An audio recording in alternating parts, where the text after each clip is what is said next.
What's up, Hobby Maniacs? Rob Bear here today with a look at the new Space Marine Librarian and Terminator armor.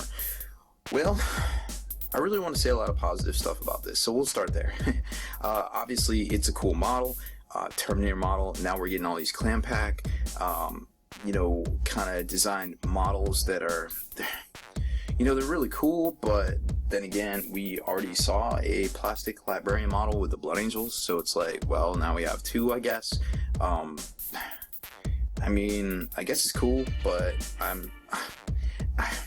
just kind of run out of positive things to say about this one. Like, when I look at it and I see the price tag, first of all, and it's like, around $30, and I'm just like, okay. And then I take a closer look at it, and it's like basically all sliced up, like, the back, it's not even multi-part. Like, you can't convert this thing. And he's got a different hand, he's got the hand basically that you can do with a Storm Bolter. It just doesn't do it for me. I mean, it's cool that we get these clam packs, and it's cool that we don't have fine cast. I just feel like they could do a little bit more. Like, maybe we'd be able to switch the head out, or the banner would be separate, or it's cool that the staff is separate, but what else are you gonna put that on? There's already a plastic Librarian out there in power armor, so it's like, okay, I guess that was a cool release, but not really.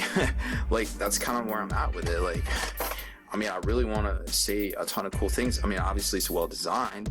There's tons of, it's flowing. It's got the right action pose. The cape's coming up and this guy's here, and it's got the banner out. But like, the way you assemble it and the way it goes together, it just, you can't do anything with it. Like, it's that way. It's this way, and there's no opportunity to change anything but the hands. And it's just like, ooh, like, I hope with the new Terminator chaplain, or excuse me, the new interrogator chaplain, that it's a lot better to use, because maybe the power fist is separate, that sweet power fist where he's kind of holding it out, I hope that's separate. I hope the smoke parts are separate, because I don't always want to maybe put smoke on my models. But that being said, thank you for not giving us more fine cast crap and giving us plastic sprue HQs. I hope to see more of these in the future. I hope that they learn their lessons from some of the follies of the past, because this, I feel like, is a little bit of a folly in my opinion. And obviously I don't have anything else to really talk about in this video, so what I wanted to fill the rest of the time with was actually some stuff about the Librarius Conclave. Now, obviously the new Marine Codex just came out, and a lot of people are like, oh my god, this and that and this and that, and there's a lot of things still getting overlooked out there. I feel like, I've written quite a few articles, top 10 new changes and things like that, and I feel like this is one of those things that's getting overlooked. Like, there's a couple different things. Obviously, you can get some crazy scenarios where you can get feeling pains down to a 1-up, and it's debatable whether that's even like a real thing, because saves can't be a 1-up, and it says it in like 4 different places in the rulebook, but it doesn't say anywhere that a feel no pain roll, which is implicitly not a save according to the rulebook, it doesn't say anywhere where you can get that down to a 1-up. And obviously in the past, the only way to do that was crazy. People keep flicker firing you, and that was just stupid to do. But now it's a little bit easier to do with the Iron Ham's chapter tactics, the Gorgon chain, biomancy powers. It can get a little stupid, but I'm not going to talk about that as much as I want to talk about the Librarius Conclave. I think this is a great formation. I think Games Workshop has some really good stuff out there, but they kind of punt the ball a little bit when it comes to specifics and kind of how they're writing this stuff. And we talked about it in the podcast a little bit over on the Long War, kind of how basically we don't know who's writing this stuff. When you look at the front of the book, it says, hi, I'm written by the Games Workshop design team in Nottingham. It might be printed in China, it might be printed in Dubai, it might be printed in the UK, we don't know. It's totally random these days. We don't really get it. We don't really know, and honestly, who cares? Like, who cares where this stuff's printed at? I just don't want to see this stuff offered for sale in China 3 months before it comes out, like with some stuff that happened earlier in the year with the Archeon book. But when it comes to authors, like, we don't know if somebody writing the Space Marine book is German. We don't know if he's American. We don't know if they are studio. We don't know like what their comprehension level of English versus the Queen's English versus translated English is. And I feel like we get these wacky wordings and things that may be accidental, may get through editing, may just be on purpose, we don't know, but nonetheless, players get confused.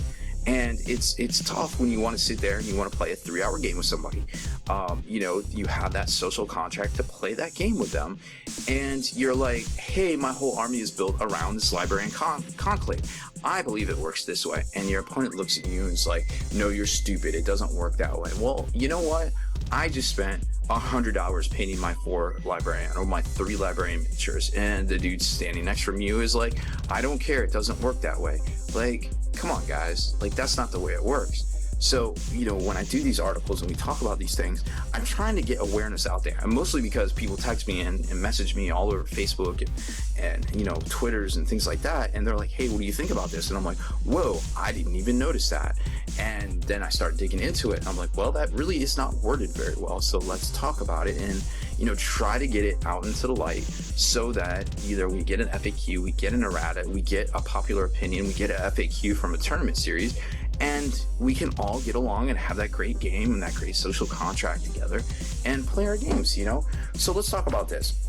A lot of people are saying that on the internet, for whatever that's worth, that if you use the one power, if you channel the powers through the one guy to get the 2-up or the 3-up, basically to cast, to harness your warp charge points, that the other guys don't get to cast. And let's take a look at the exact wording here. If you do this, the nominated librarian has access to any power known to the librarian from this formation within 12 inches until the end of the phase. However, other librarians from this formation within 12 inches of the nominated librarian cannot manifest psychic powers until the end of the phase. Well, what that says to me personally, and I'll give you both sides of the coin, that basically says you can't do this until this time. Like, you have a doctor's appointment at this time. You cannot go until the light turns green. That's how I feel about it. So to me, this says cannot manifest psychic powers until the end of phase. And just to give you some supporting terminology here on page 17 of the main rulebook or the mini rulebook, whichever one you have, it basically says that at the start or end of the phase during your game, you may encounter rules that say an action or event happens at the start of a particular phase, such as at the start of the movement phase or at the start of the shooting phase. Obviously, that's for things like reserves and things like that, or start of the shooting phase kind of depends, maybe like an order or something, right? These are always resolved before anything else during that phase. Likewise, any rule that says an action or event happens at the end of a particular phase is always resolved after all other actions have been performed during that phase, before the next phase, if any, starts. Obviously, there's the next phase. You go from psychics, you go movement, psychic, shoot. Obviously, there's the next phase. So I don't think we have to argue that perhaps maybe that's what they were trying to say. They just didn't say it so well.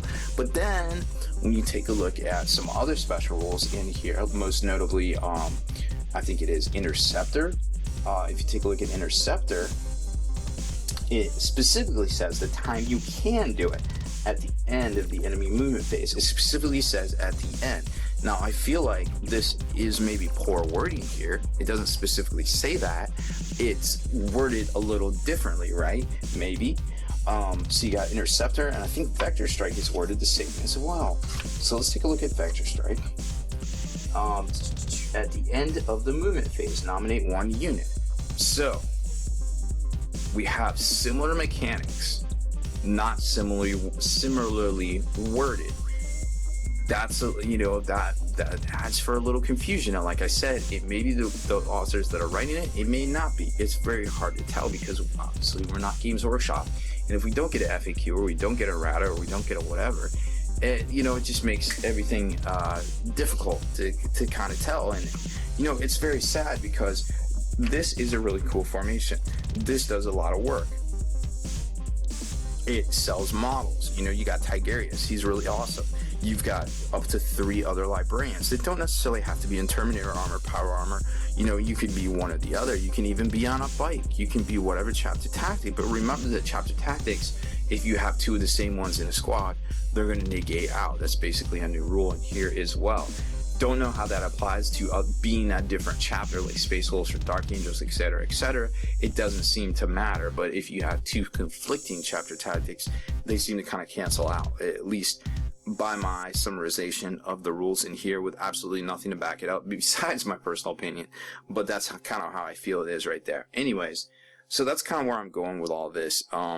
You know, librarian model, it's really cool, but obviously we have another one already. There's the plastic power armor one. You got the Tigarius. These guys are both available in fine cast, but you know, it is what it is. People like it, people don't. I have a preference for plastic myself these days, so I'm going to go with plastic whenever it is, you know, available to me there. So, you know, that's about it for this one. I hope I kind of helps you guys with some of the got-yous with this. I'm definitely going to be writing it up in a kind of like a rules conundrum type article over on Spiky Bits as well. So if you haven't done so already, make sure you subscribe to this YouTube channel. Check out the blog spikybits.com and head on over to thelongwar.net. That's the home of the battle reports for exclusive content and early access videos, and now a new exclusive way to save on all your purchases from Dice Head Games. There's a new extra 6% off if you become a veteran of the Long War as well. So head on over there today, thelongwar.net.